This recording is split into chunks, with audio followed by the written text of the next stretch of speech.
নমস্কাৰ সকলোকে। আজি মই বনাম তিলৰ লগত কাৱৈ মাছ।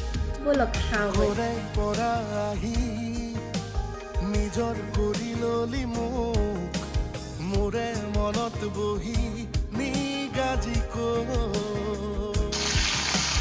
মনৰ খবৰ কাকত এতিয়া প্ৰতিটো পাতত মাথো তোৰে নামৰ বাতৰি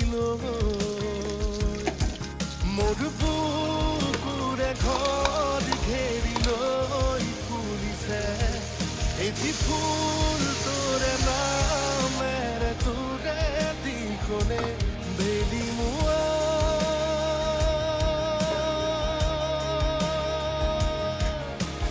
ঘৰে পৰা আহি নিজৰ কৰি ললি মোক মোৰে মনত